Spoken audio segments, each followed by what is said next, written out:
বিশ্বের অন্যতম পরাশক্তি এবার কি তবে ইরানের জন্য যুদ্ধেও জড়াতে পারে? আর সেই পরাশক্তি যদি হয় রাশিয়া, তবে ভাবুন তা কতটা চ্যালেঞ্জিং বিষয় হয়ে দাঁড়াবে যুক্তরাষ্ট্রের জন্য। তেমন আভাসই কি দিচ্ছে রাশিয়া? একটি দেশের সফলতার পেছনে আসলে কি প্রয়োজন হয়? সামরিক সক্ষমতা, বুদ্ধিমত্তা, সাহস, আত্মবিশ্বাস, কূটনৈতিক দক্ষতা এবং দেশপ্রেম, যার সব কয়টিতে ১০০-তে ১০০ পেয়ে বসে আছে পারস্য উপসাগরীয় দেশ ইরান। এরকম একটি দেশের সঙ্গে যুদ্ধে নামা রীতিমতো কঠিন সিদ্ধান্ত। তবে ঠিক কাঠিন্যের পরিমাণ উপলব্ধি না করেই বোধহয় মার্কিন যুক্তরাষ্ট্র যুদ্ধে ঝাঁপিয়ে পড়ে নিজেদের আধিপত্যের গদি হারাতে চলেছে। এই যুদ্ধে ইরান হয়েছে আরও সাহসী, আরও কূটনৈতিকভাবে সমৃদ্ধ। অপরদিকে বিশ্ব মোড়ল খ্যাত যুক্তরাষ্ট্রকে কেবল গুনতে হচ্ছে হারানোর লম্বা তালিকা। এবারে সে তালিকা বোধহয় আরও লম্বা হতে চলেছে, কারণ ইরানের চমৎকার কূটনীতি। ইরানের শত্রু যুক্তরাষ্ট্রকে এবার সরাসরি বার্তা দিল দেশটির বন্ধু রাষ্ট্র শক্তিশালী রাশিয়া। ইরানের বিরুদ্ধে চলমান যুদ্ধে রাশিয়া বসে থাকবে না, বরং প্রয়োজন হলে সব ধরনের সহায়তা দিতে প্রস্তুত বলে জানিয়ে দিয়েছে ক্রেমলিন। সব ধরনের হতে পারে, সেটা কূটনৈতিক সহায়তা হতে পারে, যুদ্ধের ময়দানে যুক্তরাষ্ট্রের মোকাবেলা করছে রাশিয়ান সৈন্যরা হতেই পারে, কারণ ইরানের সঙ্গে রাশিয়ার রয়েছে অত্যন্ত ভালো কৌশলগত সম্পর্ক। তাহলে কি মধ্যপ্রাচ্যের সংঘাত নতুন মাত্রা পেতে যাচ্ছে?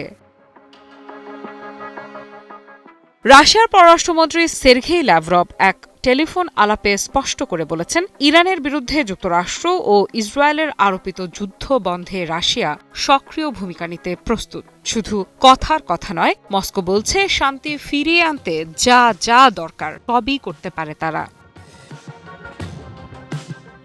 এই আলোচনায় অংশ নেন ইরানের পররাষ্ট্রমন্ত্রী আব্বাস আরাকচি। তিনি রাশিয়াকে বিস্তারিতভাবে জানিয়েছেন কিভাবে ইরান এই যুদ্ধ বন্ধ করতে চায় এবং কি ধরনের কূটনৈতিক উদ্যোগ ইতোমধ্যেই নেওয়া হয়েছে। অর্থাৎ শুধু সামরিক নয়, কূটনৈতিকভাবেও শক্ত অবস্থান নিচ্ছে ইরান। ল্যাভরভ আবারও মনে করিয়ে দিয়েছেন, ইরানের উপর যে কোনো সামরিক আগ্রাসনের বিরুদ্ধে রাশিয়ার অবস্থান বরাবরই কঠোর। তার ভাষায়, এই সংঘাত শুধু একটি দেশের বিরুদ্ধে নয়, এটি পুরো অঞ্চলের স্থিতিশীলতার জন্য হুমকি। বিশ্লেষকেরা বলছেন, এই বক্তব্যের পেছনে রয়েছে বড় কৌশল। মধ্যপ্রাচ্যে নিজেদের প্রভাব ধরে রাখতে এবং যুক্তরাষ্ট্রের একক আধিপত্যকে চ্যালেঞ্জ জানাতেই রাশিয়ার এই অবস্থান। বিশেষ করে যখন ইরান যুক্তরাষ্ট্র উত্তেজনার তুঙ্গে, তখন রাশিয়ার এই বার্তা পরিস্থিতিকে আরও জটিল করে তুলতে পারে। এদিকে আন্তর্জাতিক অঙ্গনে শুরু হয়েছে নতুন হিসেব নিকেশ। যদি রাশিয়া সত্যিই যুদ্ধে ইরানের পাশেই দাঁড়ায়, তাহলে এই সংঘাত কি সীমিত থাকবে, নাকি এটি রূপ নেবে বড় কোনো আঞ্চলিক অথবা বৈশ্বিক সংকটে? কারণ যেখানে শক্তিমান রুশ প্রেসিডেন্ট ভ্লাদিমির পুতিন নিজে জানিয়েছেন ইরানের পাশেই আছে রাশিয়া। সাম্প্রতিক এক গুরুত্বপূর্ণ বৈঠকে রাশিয়ার প্রেসিডেন্ট পুতিন স্পষ্ট ভাষায় জানিয়ে দিয়েছেন, তেহরানের সঙ্গে মস্কোর যে বিশেষ কূটনৈতিক ও কৌশলগত অংশীদারিত্ব রয়েছে তা কোনোভাবেই দুর্বল হবে না, বরং ভবিষ্যতে এই সম্পর্ক আরও শক্তিশালী হবে। পুতিন এটিকে রাশিয়ার জন্য অত্যন্ত গুরুত্বপূর্ণ বলেও উল্লেখ করেন। এবারে তারই ধারাবাহিকতায় রাশিয়ার পররাষ্ট্রমন্ত্রীও জানিয়ে দিলেন, ইরানের জন্য যে কোনো কিছু করতে প্রস্তুত Russia. JBS holdings limited.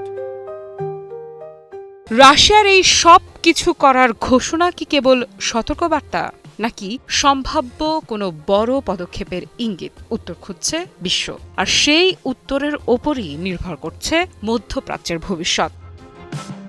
Afrida Ifrat, news 24।